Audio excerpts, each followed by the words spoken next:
اب نوٹ کر لیجئے، یہ کتابیں اگر آپ پڑھنا چاہیں تو کتاب الملاحم میں پڑھیے۔ بدترین عذاب عربوں پر آیا کھڑا ہے، سروں پر تنا ہوا ہے، بدترین ایسی جنگ ہونی ہے الملحمۃ العظمیٰ، جس کو کہ میں بھی آپ کو گواہی پیش کر دوں گا، جسے کہا گیا دی لاسٹ کروسیڈ۔ بش نے بھی کروسیڈ کا لفظ بول دیا تھا، پھر واپس لیا اس نے۔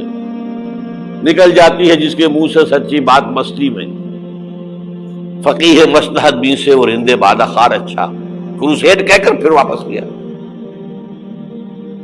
یہ کروسیڈ، اس کے اوپر جس قدر نقصان ہونا ہے عربوں کا، گریٹر اسرائیل بنے گا، یہ عراق، شام، اردن، سعودی عرب کا کچھ شمالی علاقہ، ترکی کا جنوبی علاقہ، مصر کا صحرائے سینا، اور اس کے ساتھ ہی جو بہترین اس کا زرخیز ترین علاقہ ڈیلٹا آف نائل، یہ سب یہودیوں کے قبضے میں جائے گا۔ اس کو حدیث میں کہا گیا الملحمۃ العظمیٰ۔ عیسائی 80 علم لے کر اے مسلمانوں تم پر حملہ آور ہوں گے، اور ہر علم کے نیچے 12,000 فوج ہوگی، 9.5 لاکھ فوج۔ یہ نیٹو کی تیاری کس کے لیے ہو رہی ہے؟ جب یو ایس ایس آر کا خاتمہ ہوا تو پوچھا گیا تھا نیٹو چیف سے، اب کس لیے؟ تمہارا وہ دشمن تو ختم ہو گیا، اب ہمیں اسلامک فنڈامنٹلزم سے نمٹنا ہے۔ وہ جانتے ہیں خطرہ یہی ہے، اب اسلام ابھر سکتا ہے، مسلمانوں کے سینوں کے اندر وہ آگ ہے، اوپر خاکستر آ گیا ہے، تمہیں اٹھانا بیٹھنا، یہ اندر تو انگارہ ہے، اوپر سے راکھ ہے، اس سے دھوکہ نہ کھا جانا ان کے دلوں کے اندر۔ اور بش نے کہا تھا مسلمان چاہتے ہیں کہ ہسپانیہ سے لے کر انڈونیشیا تک نظام خلافت قائم کریں، اور میں حیران ہوا تھا کہ اس کمبخت کو ہسپانیہ کا خیال کیسے آ گیا؟ ہمیں تو کبھی آتا ہی نہیں، اب ہم تو بھول گئے، وہ تو 500 برس پرانی بات ہے جبکہ وہاں سے ہمیں نکال دیا گیا تھا۔ اگرچہ اقبال نے کہا تھا ہے ارض فلسطین پہ یہودی کا اگر حق، ہسپانیہ پر حق نہیں کیوں اہل عرب کا؟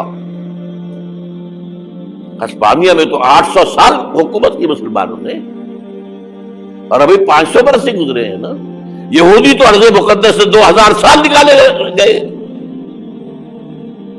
انہیں لا کے آباد کیا گیا، عربوں کے سینے میں خنجر پھونک دیا گیا۔ وہ چھوٹا سا ملک جو چاہتا کرتا، کوئی پوچھنے والا نہیں۔ امریکہ جیسے اپنے بیٹے کی حفاظت کرے ویسے کرتا اس کی۔ اور حضور نے فرمایا ہے وہ جنگ جب ہوگی تو ایک باپ کے اگر 100 بیٹے ہوں گے تو 99 ختم ہو جائیں گے، ایک بچے گا۔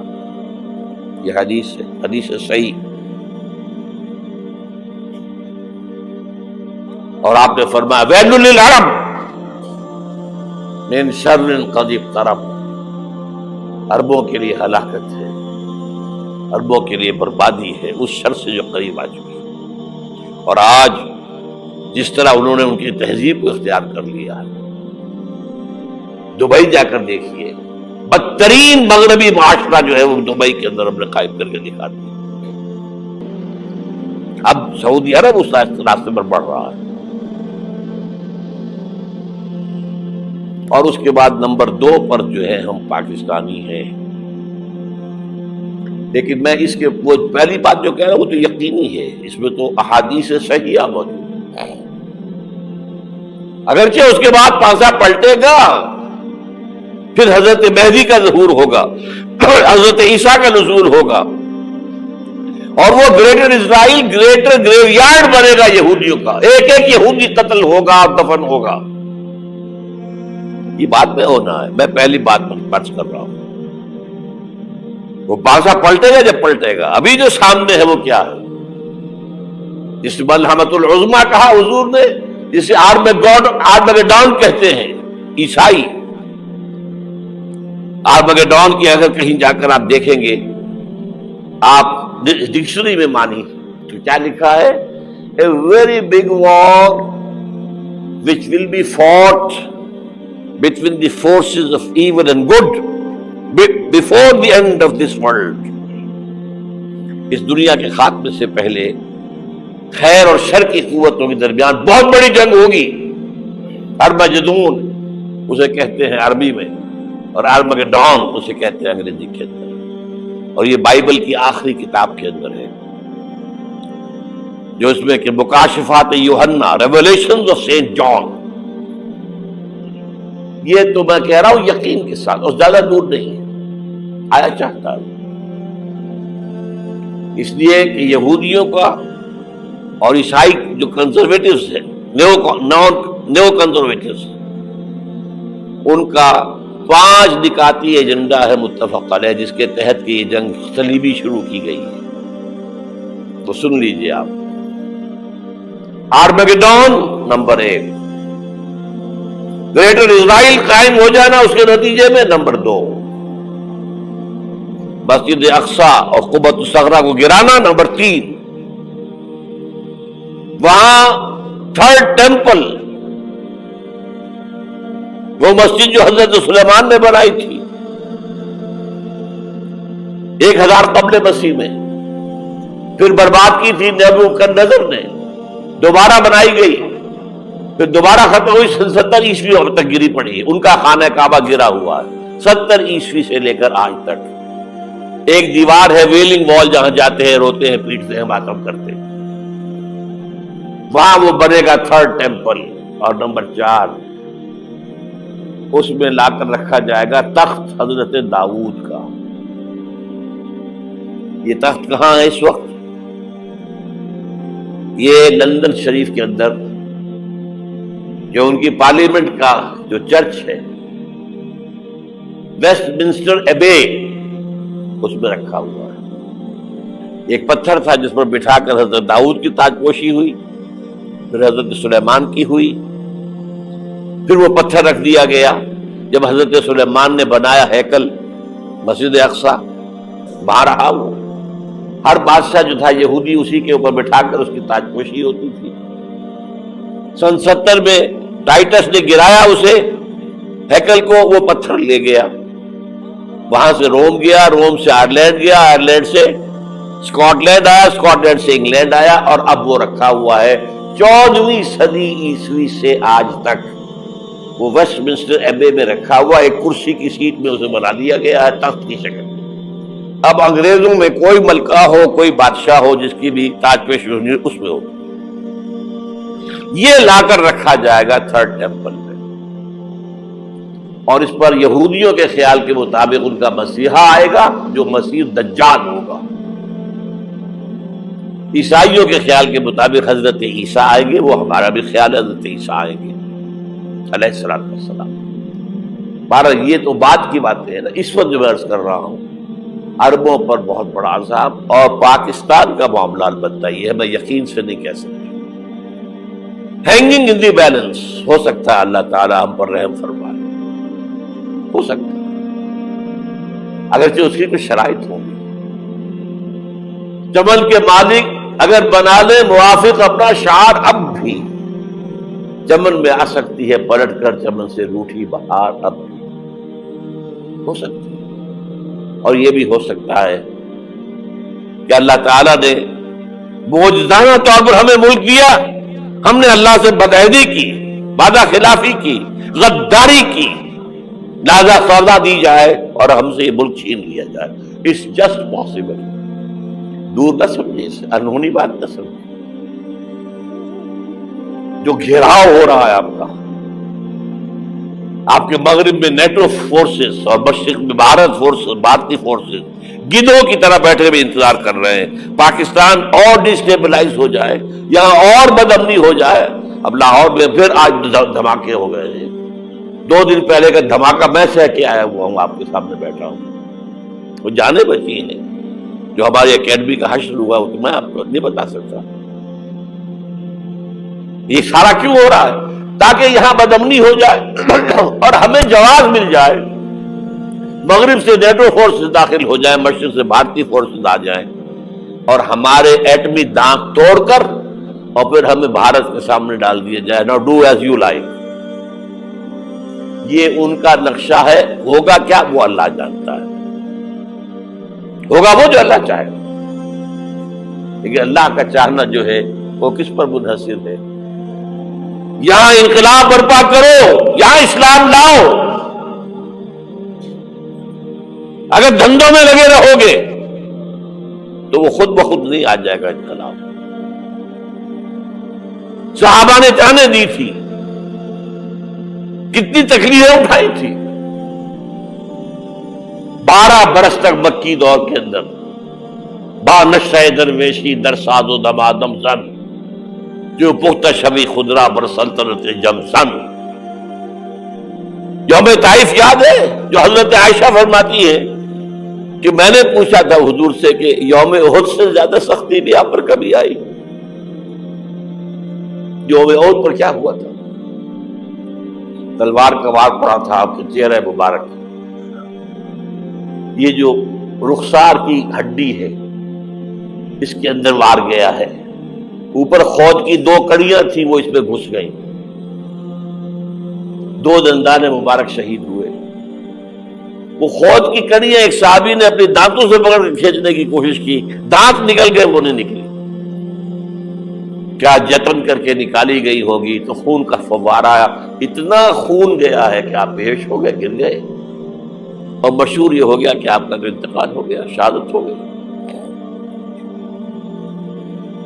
یہ سیرت کبھی پڑھی ہے؟ حضرت عائشہ کے ہوش کا تو یہی دور تھا نا. یوم طائف میں جو آپ کیا تھی، بچی تھی، انہیں کیا پتا کیا ہو رہا ہے حضور کے ساتھ. 3 دن تک حضور مکے کی گلیاں اور وہاں کے اوباش لوگ پتھراؤ کر گئے تھے اس امید میں کہ شاید وہاں کا کوئی سردار ایمان لے آئے. تو یہاں تو ابو طالب بھی فوت ہو گئے. یہی دنیاوی سہارا تھا، خاندانی سہارا تھا ابو طالب کے ذریعے. اور گھر میں ایک دلجوئی کرنے والی رفیقہ حیات تھی، وہ بھی، ان کا بھی انتقال ہو گیا. آپ نے کہا یہ عام الحزن ہے. اب تو سب کو طے ہو گیا قریش کو کہ اب جیسے قتل کر دو. اسی لیے آپ گئے طائف، شاید وہاں کا کوئی بڑا سردار مانے، ایمان لے آئے مجھ پر، تو میں اپنا مرکز ادھر شفٹ کر دوں. تینوں سے ملے ہیں، تینوں نے وہ جواب دیے ہیں، نکل جاؤ یہاں سے، میں تمہارے ساتھ بات بھی کرنے کو تیار نہیں. اچھا، تمہارے سوا کوئی نہیں ملا تھا اللہ کو نبی بنا کر بھیجنے کے لیے؟ دیکھو جاؤ، میں بات نہیں کرنا چاہتا، ہو سکتا ہے میں بے عزتی کر بیٹھوں، واقعی تم اللہ کے نبی ہو تو میں مارا جاؤں گا. جاؤ جاؤ جاؤ. یہ سلوک محبت کے ساتھ ہوا ہے. اور پھر چھوکروں کو، اسٹریٹ ارچنز جنہیں آپ کہتے ہیں، اشارہ کیا تھا، خبر لو ان کی، پتھراؤ ہو رہا ہے. ساتھ کوئی ہے ہی نہیں، ایک آدمی صرف، زید ابن حارثہ. اب سامنے سے پتھر آ رہے ہیں تو حضرت زید آگے آ جاتے ہیں، ڈھال بنتے ہیں. مجھے لگے پتھر حضور کو لگے، اب پیچھے سے آ رہے ہیں. چاروں طرف سے تو ڈھال نہیں بن سکتا. جسم لہو لہاب، خون جا کر جوتیوں میں جم گیا ہے، جوتی اتر نہیں دی. پھر وہاں سے واپسی پر جو دعا مانگی ہے، اللہم الیک اشکو ضعف قوتی وقلت حیلتی وہوانی علی الناس. اللہ تیری جناب میں فریاد لے کر آیا ہوں اپنے قوت کی کمی کا، اپنے وسائل کی کمی کا، اور جو ذلت و خواری ہو رہی ہے لوگوں کے سامنے. الا من تکلنی، مجھے کس کے حوالے کر دیا ہے؟ الا بعیدی یتجہمنی، یہ میرے اوپر ہجوم کر کے آ جائے، حملہ کرے. اور عدو من لگتا امرے، یہ دشمن کے حوالے میرا معاملہ کیا، جو چاہے کرتے وہ. لیکن پھر ابدیت غالب آتی ہے. ان لم یکن علی غضبک فلا ابالی. اللہ اگر تو ناراض نہیں ہے تو مجھے کوئی پرواہ نہیں. سر تقدیم خم ہے جو مزاج یاد میں آئے.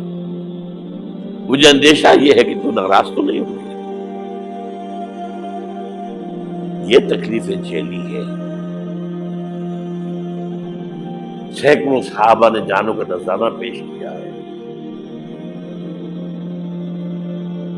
احزاب کی جنگ میں فاقوں پر فاقے ہو رہے تھے اور ان فاقوں کی حالت میں خندق کھودنے کا حکم ملا ہے. لوگوں کی کمریں دوہری ہو رہی ہیں. پتھر باندھے ہیں اپنے پیٹوں سے اپنی چادروں کے ساتھ کس کر قبر دوہری نہ ہو جائے. اور جب صحابہ کدالیں چلا رہے ہیں تو کیا کہہ رہے ہیں؟ نحن الذین بایعوا محمدا علی الجہاد ما بقینا ابدا اللہم لا عیش الا عیش الاخرہ.